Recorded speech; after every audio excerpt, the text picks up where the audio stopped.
Your heart quickens when your best friend laughs, but you swallow the truth because friendship feels safer than the unknown. Tonight, let's sit together, hands on heart, shoulders relaxed, and walk through a story about bravery, tenderness, and the moment two men learn that love is not a betrayal, it is home. Before we begin, please subscribe, share this with someone who needs comfort, and remember, love deserves patience, honesty, and hope. The first time Jamie really noticed it, was at a baseball game in Cincinnati. He and Eli had driven down for opening day, cheap tickets tucked in Eli's back pocket, cooler full of sandwiches, and root beer bouncing in the trunk. The sun was high, the crowd loud, kids waving foam fingers, vendors hawking peanuts like auctioneers. Between innings, a couple got engaged on the jumbotron. The whole stadium roared. Eli clapped, grinning, head tilted back, eyes crinkled at the corners, that smile he only wore when he was truly, deeply happy. And Jamie felt it. A quiet swell behind his ribs, not jealousy, not longing, just recognition. Like hearing a song you didn't know you'd been waiting for. They'd known each other since freshman year of college, assigned randomly as roommates at University of Michigan. Jamie, quiet, observant, the kind of guy who remembered birthdays and kept spare phone chargers in his glove compartment. Eli, all bright energy and mismatched socks, the guy who turned group projects into parties and made even calculus feel like an adventure. They survived all-nighters, breakups, bad haircuts, and cross-country moves. Life pulled them apart after graduation, Jamie to graphic design in Chicago, Eli to teaching middle school science in Cleveland. But roads have a way of bending back. Jamie landed in Portland during a rainy March. Eli followed 18 months. Later, chasing a grant to bring outdoor education into city schools, sure. But also, if we're being honest, chasing Sunday pancakes and hardware store runs with his oldest friend. Their rhythm returned easily. Saturday mornings meant coffee and crossword puzzles at the Daily Grind, where the barista knew their orders before they spoke. Evenings meant phone calls during walks home, not to plan anything, just to say, "Hey, did you eat?" They shared tools, borrowed sweaters, traded books with dog-eared pages. Jamie kept a spare key to Eli's apartment. Eli had dibs on. Jamie's Netflix password, normal, safe, sacred, but bodies know things before minds catch up. Jamie started noticing, really noticing, how Eli hummed when he cooked, how he absent-mindedly tapped rhythms on tabletops, how he touched things gently, a child's drawing pinned to the fridge, the spine of a library book, the handle of Jamie's favorite mug. Like everything deserved reverence. Jamie told himself it was nothing, just friendship, just history. But then Eli would laugh, that full-bellied, head-thrown-back laugh, and Jamie's chest would tighten. Not anxiety, not indigestion, something softer, deeper, true. He tried to ignore it, cooked bigger dinners, fixed Eli's leaky faucet, volunteered to chaperone the 6th-grade nature hike, stood patiently while 30 kids screamed over whether salamanders were slimy or just damp. Both. No, it's science and there's a difference. He told himself if he just kept caring the way he always had, his heart would quiet. It didn't. One evening, after a long day, Jamie wrestling with client revisions, Eli grading, papers with red pen smudges on his sleeves, they met at their usual bench by the river. Rain had just stopped. The air smelled like wet earth and blooming jasmine. A street musician played "Stand By Me" on a dented guitar. Tourists dropped dollar bills into his open case. Someone laughed, loud, relieved, far from home, but suddenly less alone. Jamie watched the water ripple under streetlights, wondered, not for the first time, if being loved back would feel like finally understanding a complicated map, or like realizing the map was just an invitation to wander. Eli talked about a student who built a birdhouse that actually attracted birds. "I told her she invented feathered Airbnb," he said, grinning. Jamie laughed, their knees brushed. "Didn't. Pull away. Just stayed. Near the old stone bridge, the park lights flickered, then went out. Total darkness, maybe 3 seconds. In that breath-held blackness, Jamie's hand found Eli's, not planned, not practiced. Just reached, squeezed. Lights came back. Jamie pulled his hand away, heart hammering. Eli didn't tease, didn't pretend, didn't look away. He just nodded, small, steady, eyes holding Jamie's. A silent message passed between them, clearer than any words. I felt that too. I'm not running. That Thanksgiving, Jamie invited Eli to his parents' place in Seattle. The house smelled like rosemary and old records. His dad, retired carpenter, hands still rough from decades of sanding wood, shook Eli's hand like he meant it, then handed him a beer and an apron that read, Gravy Supervisor. His mom, sharp-eyed, warm-handed, told stories like legends, turkey timers, pie crust disasters. The year the dog stole the ham, Eli listened, truly listened, asking questions about stuffing recipes like he was studying sacred texts. After dinner, the three of them sat on the back porch, wool blankets over laps, breath fogging in. The cold air. Jamie's dad asked Eli about teaching. Eli talked not about test scores, but about small miracles. The shy kid who finally raised her hand. The boy who hugged me after his goldfish funeral. The class that cheered when their homemade windmill actually spun. Pride in his voice. Quiet, deep, real. Jamie felt something loosen in his chest, like snow deciding, gently, bravely, to stay. Later, upstairs in his childhood bedroom, band posters still clinging to walls, Jamie lay awake. Wind knocked a loose shutter outside. From the guest room, Eli coughed, turned in bed. Jamie pressed his palm to his sternum as if to hold the feeling in place, whispered into the dark, I love him. The house settled around him, no thunderclap, no choir of angels, just peace. January in Portland is grey and damp and stubborn. Jamie caught the flu, fever spiking, body aching, world tilting. Eli showed up within the hour, not with flowers, not with platitudes, with ginger tea, saltines, and a pot of chicken soup that smelled like patience itself. He opened windows. 5 minutes max, I promise, to let fresh air chase out germs, wiped counters, set timers for meds, sat in the armchair with a battered copy of Tolkien, reading aloud in a voice calm as a lullaby. Drink, sleep, I'll be right here. Jamie drifted in and out, surfacing to the sound of pages turning, radiator clicking, rain tapping the glass. At one point, fever dream lucid, he woke to Eli's hand on his forehead, checking temperature. You're cooler, Eli murmured. Good work, body. Jamie made a noise, half laugh, half sob. Didn't matter, Eli understood. Later, when the fever broke, Jamie found a sticky note on his nightstand, handwritten, precise, kind. Breathe in for 4, out for 6. Water first. Proud. Of you. He kept that note on his fridge for months, read it every morning, not because it was romantic, but because it was real, trustworthy. Love doesn't always roar. Sometimes it whispers instructions and brings soup. Jamie planned his confession for a Sunday night, made lemon pasta, Eli's favorite, lit a cedar candle, subtle, warm, not overpowering. Set the table like a magazine spread, cloth napkins, water, glasses sparkling, playlist cued, acoustic covers of songs they'd loved in college. After dinner, Eli washed dishes, Jamie dried. Same rhythm they'd had since freshman year, him rinsing, Eli scrubbing, elbows bumping, easy silence between them. Jamie's heart used the squeak of the pan as a metronome. Now, say it now. I need to tell you something, he began, voice steady, palms open. At that exact moment, Eli's phone buzzed. Loud, insistent. He glanced at the screen. Face fell.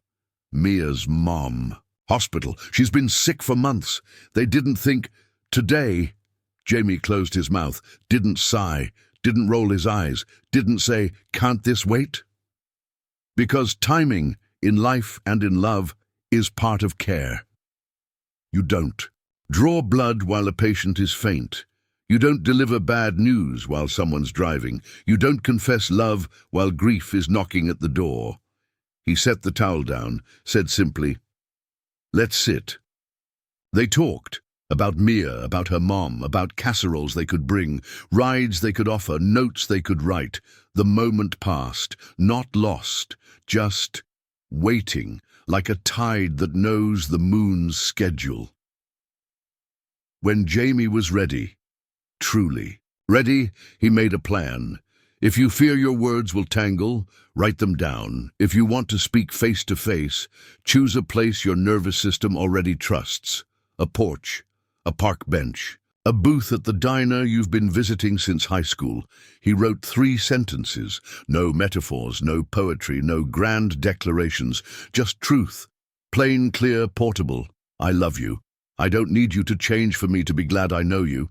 If you don't feel the same, our friendship matters to me enough to keep showing up, with soup and jokes and spare umbrellas. Simple, yes. Easy, no. But the body knows the relief of sentences that fit. He didn't rush, treated this like building a bookshelf, gradual, measured, safe. First, on a walk along the river trail, he asked Eli, "What 3 things make you feel most like yourself, Eli?" Didn't hesitate. Helping, creating, laughing. Jamie smiled. "Mine are listening, making things beautiful, feeling safe." Their answers overlapped, like puzzle pieces finding their match. Then, over coffee, Jamie asked casually, "Seeing anyone these days?" Eli stirred his latte, smiled faintly. "Tried. My head's been somewhere else." Kicked a pebble down the sidewalk. Jamie felt buoyant and cautious, like carrying a full bowl of soup across a crowded room. Don't spill, don't rush, just walk steady. Finally, he picked the small park near his apartment.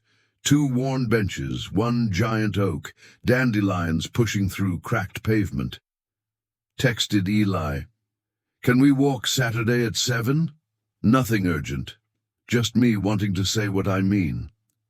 Eli replied, "I like that plan." 3 words, but Jamie knew he was ready too. Saturday arrived with thunderclouds rolling in like a marching band that forgot to tune. By 7, the sky was bruised purple. Eli showed up in that ridiculous mustard yellow raincoat, because life keeps its sense of humor, even when hearts are serious. They started walking, got 3 blocks. Then, boom, thunder cracked. Rain came down, hard, sudden, laughing at you hard. "Porch?" Eli yelled over the downpour. Jamie nodded. They sprinted, laughing, slipping, soaked to the skin by the time they reached Jamie's building. Inside, power blinked, then died. Apartment plunged into soft grey. Jamie lit 2 candles. Flame danced. On their faces, they sat at the small kitchen table, knees almost touching, nerves humming under skin. Jamie took a breath, slow, deep, grounding. Found his 3 sentences, said them, clear, calm, no tremble. "I love you. I don't need you to change for me to be glad I know you. If you don't feel the same, our friendship matters to me enough to keep showing up, with soup and jokes and spare umbrellas." Silence, not empty. Full-on Eli looked at the candles, looked at the rain streaking the window, looked back at Jamie, as if orienting himself.